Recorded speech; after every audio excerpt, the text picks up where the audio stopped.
ನಮಸ್ತೆ ಎಜಿ ನ್ಯೂಸ್ಗೆ ಸ್ವಾಗತ.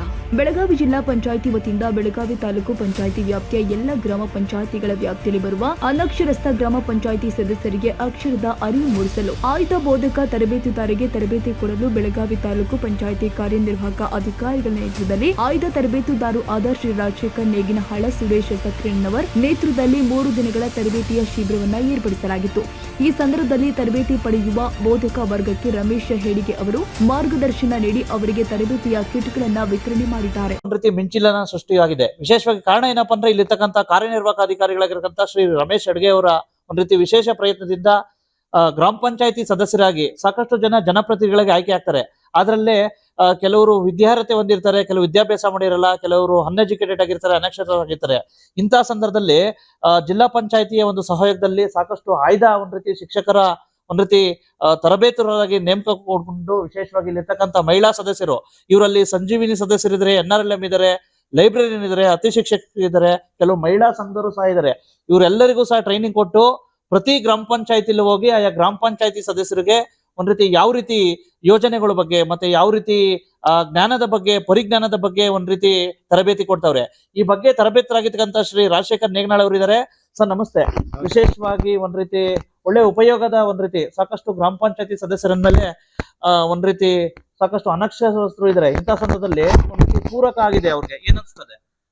ಖಂಡಿತ ಸರ್. ಸರ್ಕಾರದ ಮೂಲ ಆಶಯ ಇಷ್ಟೇ. ಅಬ್ದುಲ್ ನಜೀರ್ ಸಾಹೇಬ್ ರಾಜ್ಯ ಗ್ರಾಮೀಣಾಭಿವೃದ್ಧಿ ಸಂಸ್ಥೆ ಪಂಚಾಯತ್ ರಾಜ್ ಸಂಸ್ಥೆ ಮೈಸೂರಿನ ಸಹಯೋಗದಲ್ಲಿ ಬೆಳಗಾವಿ ಜಿಲ್ಲಾ ಪಂಚಾಯತ್ ಮತ್ತು ತಾಲೂಕು ಪಂಚಾಯತ್ ಬೆಳಗಾವಿಯ ಸಹಯೋಗದಲ್ಲಿ ಗ್ರಾಮ ಪಂಚಾಯತಿ ವ್ಯಾಪ್ತಿಯಲ್ಲಿ ಇರತಕ್ಕಂಥ ಚುನಾಯಿತ ಅನಕ್ಷರಸ್ಥ ಪ್ರತಿನಿಧಿಗಳಿಗೆ ಅಕ್ಷರದ ಜ್ಞಾನವನ್ನು ಕೊಡ್ತಕ್ಕಂಥ ಸಾಕ್ಷರ ಸನ್ಮಾನ ಶೀರ್ಷಿಕೆ ಅಡಿಯೊಳಗೆ ಈ ಒಂದು 3 ದಿನಗಳ ವಿಶೇಷ ತರಬೇತಿಯನ್ನು ನಾವು ಬೋಧಕರಿಗೆ ನೀಡ್ತಾ ಇದ್ದೀವಿ. ಇಲ್ಲಿ ತರಬೇತಿ ಪಡೆದಿರತಕ್ಕಂಥ ಪ್ರತಿ ಬೋಧಕರು ಏನ್ ಮಾಡ್ತಾರ ಅಂತ ಹೇಳಿದ್ರೆ ತಲಾ ಚುನಾಯಿತ ಅನಕ್ಷರಸ್ಥ ಪ್ರತಿನಿಧಿಗೆ ಪ್ರತಿದಿನಕ್ಕೆ 2 ಗಂಟೆಯಂತೆ 50 ದಿನಗಳ 100 ಗಂಟೆಗಳ ಒಂದು ತರಬೇತಿಯನ್ನ ನೀಡ್ತಾರೆ. ಇಲ್ಲಿ ತರಬೇತಿದಾರರಿಗೆ ಮತ್ತು ತರಬೇತಿ ಪಡೆಯೋರಿಬ್ಬರಿಗೂ ಕೂಡ ಗೌರವಧನವನ್ನ ಪಂಚಾಯತ್ ರಾಜ್ ಇಲಾಖೆ ಇಲ್ಲಿ ಕೊಡಮಾಡ್ತಾ ಇದೆ. ವಿಶೇಷವಾಗಿ ಈ ಕಾರ್ಯಕ್ರಮದ ಮೂಲಭೂತ ಉದ್ದೇಶ ಇಷ್ಟೇ. ಸರ್ಕಾರದ ಏನೆಲ್ಲ ಆದೇಶಗಳಿದ್ದಾವೆ, ನಮ್ಮ ಗ್ರಾಮ ಪಂಚಾಯತಿಯಲ್ಲಿ ಏನೆಲ್ಲ ನಡಾವಳಿಗಳು ಆಗ್ತಾ ಇದ್ದಾವೆ, ಏನೆಲ್ಲ ಟರಾಪಾಸ್ಗಳನ್ನ ಮಾಡ್ತಾ ಇದ್ದೀವಿ, ಜನರಿಂದ ಬಂದಿರತಕ್ಕಂಥ ದೂರುಗಳೇನಾದರೂ ಇದೆಯಾ, ಮನವಿ ಪತ್ರಗಳೇನಾದರೂ ಇದೆಯಾ, ಅದನ್ನು ನಾನು ಬ್ಲೈಂಡ್ ಆಗಿ ಸೈನ್ ಮಾಡದೆ ಓದಿ ಅರ್ಥ ಮಾಡಿಕೊಂಡು ಆ ಗುಣಮಟ್ಟದ ಸರ್ಕಾರಿ ಸೌಲಭ್ಯಗಳನ್ನ ಜನಮಟ್ಟಕ್ಕೆ ತಲುಪಿಸಬೇಕಂತ ವಿಚಾರದ ಅಡಿಯಲ್ಲಿ ಈ ಒಂದು ತರಬೇತಿಯನ್ನ ಇಲಾಖೆ ಹಮ್ಮಿಕೊಂಡಿರ್ತಕ್ಕಂಥದ್ದು ನಿಜಕ್ಕೂ ಶ್ಲಾಘನೀಯವಾಗಿರ್ತಕ್ಕಂಥ ವಿಚಾರ. ಯಾಕಂತ ಹೇಳಿದ್ರೆ ಅಧಿಕಾರ ವಿಕೇಂದ್ರೀಕರಣ ಅಂತಕ್ಕಂಥದ್ದು ಯಾವಾಗ ಆಗ್ತದೆ ಅಂತ ಹೇಳಿದ್ರೆ ಪ್ರತಿಯೊಬ್ಬ ಚುನಾಯಿತ ಪ್ರತಿನಿಧಿಯೂ ಕೂಡ ತನ್ನ ಶಾಸನಬದ್ಧ ಅಧಿಕಾರವನ್ನ ವಿಷಯ ಜ್ಞಾನವನ್ನು ಅರ್ಥ ಮಾಡಿಕೊಂಡು ಆ ಯೋಜನೆಯ ಸಾಕಾರತೆಯನ್ನ ನಿಜಕ್ಕೂ ಜನರಿಗೆ ಮುಟ್ಟಿಸಿದಾಗ ಮಾತ್ರ ಸಾರ್ಥಕತೆ ಅನ್ನುವಂಥದ್ದು ಬರ್ತದೆ. ಆ ಹಿನ್ನೆಲೆಯೊಳಗೆ ಪಂಚಾಯತ್ ರಾಜ್ ಇಲಾಖೆ ಒಂದು ಅತ್ಯದ್ಭುತವಾಗಿರ್ತಕ್ಕಂಥ ಒಂದು ತರಬೇತಿಯನ್ನ ನೀಡ್ತಾ ಇದೆ. ನಾವು ಇದುವರೆಗೆ ಮಕ್ಕಳಿಗೆ ಶಿಕ್ಷಣವನ್ನ ಕೊಡ್ತಾ ಇದ್ವಿ. ನಿಜಕ್ಕೂ ಇವತ್ತು ಜನ್ಮ ಸಾರ್ಥಕ ಅನಿಸ್ತಾ ಇದೆ.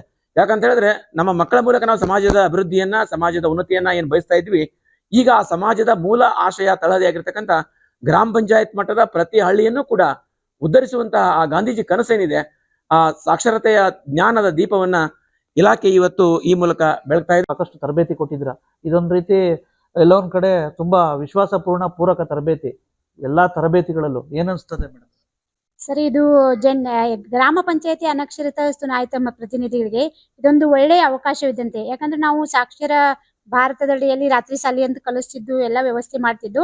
ಬಟ್ ಈ ರೀತಿಯಾಗಿ ಸಾಕ್ಷರ ಸನ್ಮಾನ ಕಾರ್ಯಕ್ರಮದಲ್ಲಿ ಅನಕ್ಷರತ ಚುನಾಯಿತ ಪ್ರತಿನಿಧಿಗಳು ಎಂದು ತರಬೇತಿ ನಡೆಯಲಿಲ್ಲ. ಇಲಾಖೆಯವರು ಏನ್ ಮಾಡಿದಾರೆ ಅಂದ್ರೆ SIRD ಅಬ್ದುಲ್ ನಜೀರ್ ಸಾಹೇಬ್ ರಾಜ್ಯ ಗ್ರಾಮೀಣಾಭಿವೃದ್ಧಿ ಮತ್ತು ಪಂಚಾಯತ್ ರಾಜ್ ಸಂಸ್ಥೆ ಮತ್ತು ಪಂಚಾಯತ್ ರಾಜ್ ಇಲಾಖೆ ಇವರ ವತಿಯಿಂದ ಈ ಒಂದು ಯೋಜನೆಯನ್ನು ತಂದಿದ್ದು ತುಂಬಾ ಒಂದು ಸಂತೋಷದ ವಿಷಯವಾಗಿದೆ. ಯಾಕಂದ್ರೆ ಇವತ್ತಿನ ದಿನ ಎಲ್ಲಾ ಅನುಭವ ಇರುತ್ತೆ. ಅವರು ಅನಕ್ಷರಸ್ಥರಿಂದ ಅನಕ್ಷರಸ್ಥರು ಇರೋದಿಲ್ಲ. ಎಲ್ಲಾ ಅವರು ಚುನಾಯಿತ ಪ್ರತಿನಿಧಿ ಆಗಿ ಬಂದಿದ್ದಾರೆ ಅಂದ್ರೆ ಎಲ್ಲಾ ಅನುಭವ ಅವ್ರಿಗೆ ಇರುತ್ತೆ. ಬಟ್ ಅಕ್ಷರ ಜ್ಞಾನ ಅಷ್ಟೇ ಇರೋದಿಲ್ಲ. ಅದಕ್ಕೆ ಇವತ್ತಿನ ದಿನ ಸರ್ಕಾರದವರು ಅವರಿಗೆ ಅಕ್ಷರ ಜ್ಞಾನ ಬೆಳೀಲಿ ಅನ್ನೋ ಒಂದು ಉದ್ದೇಶವನ್ನ ಇಟ್ಟುಕೊಂಡು ಈ ಸಾಕ್ಷರ ಸನ್ಮಾನ ಕಾರ್ಯಕ್ರಮನ ಜಾರಿ ತಗೊಂಡ್ ಬಂದಿದ್ದಾರೆ. ಇದನ್ನ ಎಲ್ಲರೂ ಕೂಡಿ ನಾವು ಯಶಸ್ವಿ ಮಾಡ್ಬೇಕಂತ ಹೇಳಿ ಇವತ್ತಿನ ದಿನ ಸಾಕಷ್ಟು ಗ್ರಾಮೀಣ ಪ್ರದೇಶದಲ್ಲಿರ್ತಕ್ಕಂಥ ಅನಕ್ಷರಸ್ಥ ಒಂದ್ ರೀತಿ ಗ್ರಾಮ ಪಂಚಾಯತಿ ಸದಸ್ಯರಿಗೆ ಇದೊಂದ್ ರೀತಿ ಪೂರಕ ತರಬೇತಿ ಏನ್ ಹೇಳಕ್ ಬಯಸ್ತೀರಾ? ಗ್ರಾಮ ಪಂಚಾಯಿತಿಯ ಅನಕ್ಷರಸ್ಥ ಸದಸ್ಯರು ಪಂಚಾಯತಿಗೆ ಆಯ್ಕೆಯಾಗಿರ್ತಾರೆ. ಕೆಲವರಿಗೆ ಅಕ್ಷರ ಜ್ಞಾನ ಇರೋದಿಲ್ಲ. ಅಂಥವರಿಗೆ ಈ ಪಂಚಾಯತ್ ರಾಜ್ ಇಲಾಖೆಯವರು ತರಬೇತಿಯನ್ನ ನೀಡಿ ಅವರಿಗೆ ಬೋಧಕರ ಮುಖಾಂತರ ಅವ್ರಿಗೂ ಸಾಕ್ಷರನ್ನಾಗಿ ಮಾಡುವುದು ಈ ಪಂಚಾಯತ್ ರಾಜ್ಯ ತಾಲೂಕ್ ಪಂಚಾಯಿತಿಯ ಉದ್ದೇಶವಾಗಿದೆ. ನಾವು ಆ ಬೋಧಕರಿಗೆ ಗ್ರಂಥಪಾಲಕರು, ಆರೋಗ್ಯ ಶಿಕ್ಷಕರು, ಕೃಷಿ ಶಿಕ್ಷಕರು ಇವರೆಲ್ಲ ಇಲ್ಲಿ ಬಂದಿರ್ತಾರೆ. ಅವರಿಗೆಲ್ಲ ಟ್ರೈನಿಂಗ್ ಕೊಟ್ಟು ಅವರನ್ನ ಪಂಚಾಯಿತಿ ಅನಕ್ಷರಸ್ಥ ಸದಸ್ಯರಿಗೆ ಬೋಧನೆ ಮಾಡುವಂತೆ ನಾವು ಅವರಿಗೆ ತುಂಬ ಪ್ರೇರಣೆ ನೀಡ್ತಾ ಇದ್ದೇವೆ. ಅವರು 3 ದಿನಗಳ ತರಬೇತಿಯನ್ನು ತಗೊಂಡು ಗ್ರಾಮದಲ್ಲಿ ಹೋಗಿ ಅವರು ಅನಕ್ಷರಸ್ಥ ಪಂಚಾಯಿತಿ ಸದಸ್ಯರಿಗೆ ಕಲಿಸ್ತಾರೆ. ಈ ಸಂದರ್ಭದಲ್ಲಿ ಈ ತರಬೇತಿಯ ಮುಖ್ಯ ಟ್ರೈನರ್ ಕುಸುಮ ಹವಕನವರ್ ಹಾಗೂ ನೇತ್ರಾವತಿ ರಜಪೂತ್ ಸೇರಿ ಎಲ್ಲ ಬೋಧಕರು ಈ ಬಗ್ಗೆ ಮಾಹಿತಿ ಕೊಟ್ಟಿದ್ದಾರೆ. ತಾಜಾ ಸುದ್ದಿಗಾಗಿ ಎಜೆ ನ್ಯೂಸ್ 24/7ಗೆ ಸಬ್ಸ್ಕ್ರೈಬ್ ಮಾಡಿ ಮತ್ತು ಬೆಲ್ ಐಕಾನ್ ಒತ್ತಿ ತಪ್ಪದೇ ಲಿಂಕ್ ಶೇರ್ ಮಾಡಿ.